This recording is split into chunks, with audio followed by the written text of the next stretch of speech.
It is estimated that 16% of the Zambian population is HIV positive, resulting in 96,000 deaths per year. HIV/AIDS has a number of widely documented impacts. Not among the most significant is the burden it places on very young children who are infected or affected by the disease. It is estimated that Zambia has 1.24 million orphans, or 10.5% of the total population. Each year, approximately 1.6 million children become orphans. Losing a parent presents an immediate threat to children's survival with negative impacts on their emotional and physical development. Consequently, it is vital to design innovative ways to address the needs of young, vulnerable children and their parents and guardians. Women's Global Connection responded to this problem and initiated the Preschool Teacher Training Institute in 2006 in order to model a way of continuous professional development for underprepared teachers in the Mongu area. The project addressed the lack of understanding of and the gaps in programming for early childhood in Zambia. These connections across continents strengthen the global citizenship of the volunteers who participated from 2006 to 2009.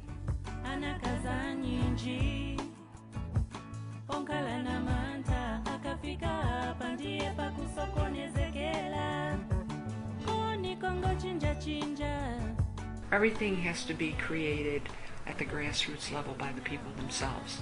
And then they are very limited by their own resources in terms of financial resources especially, not creativity resources. They're very creative, they're very motivated, but when you can't imagine the difference between here and there, here there's always something to fall back on, or some place to maybe go and get help. In the situation in Zambia, there was no place to go and get help. Everything that we wanted to do had to be created there by the people themselves. Being among children who obviously had very little, to feel the enthusiasm that they had, knowing that they have very little.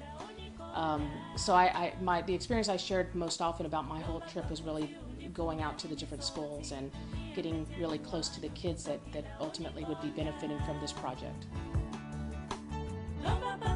And probably the most important thing I shared is just how much people in this situation really want to learn.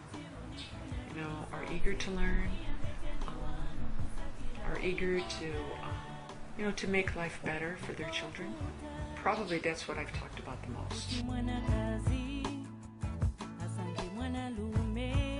When I arrived there as a past teacher, as a trainer, and meeting their trainers, we have the same dreams for children in our community, for being great teachers, for being stewards of education, and so did the teachers and the trainers there.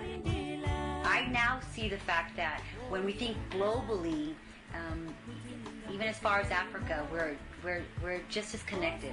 We have the same fears for what this world is going to look like for children.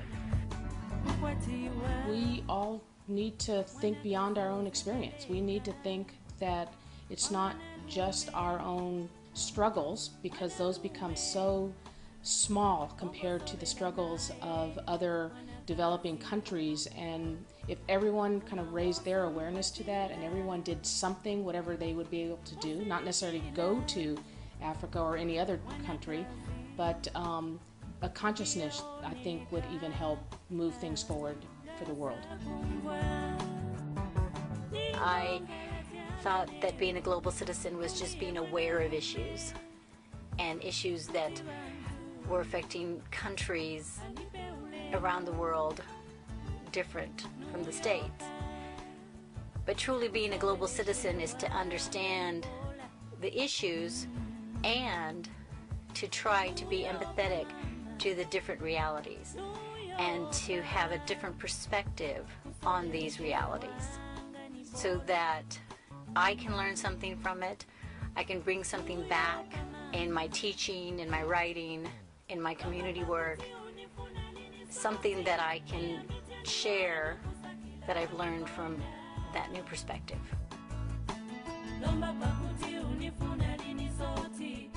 I realized how fortunate we are.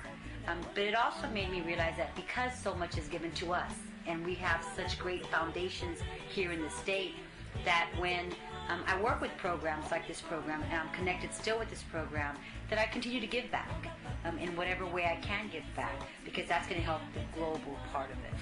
So never lose that connection to help someone outside of my world.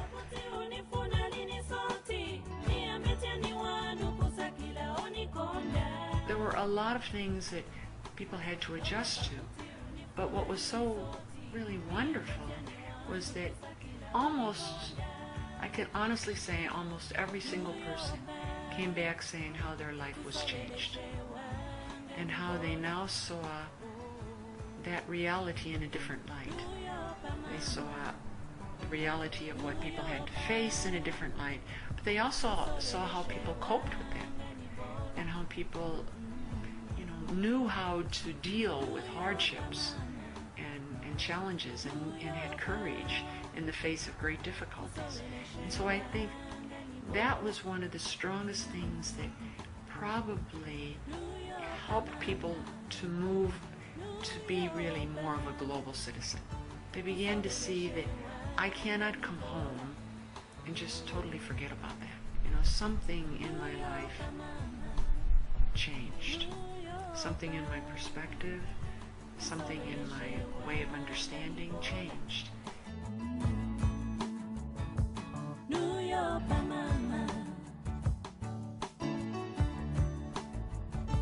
We have to somehow learn how to share with other people, and we also have to learn how to learn from other people.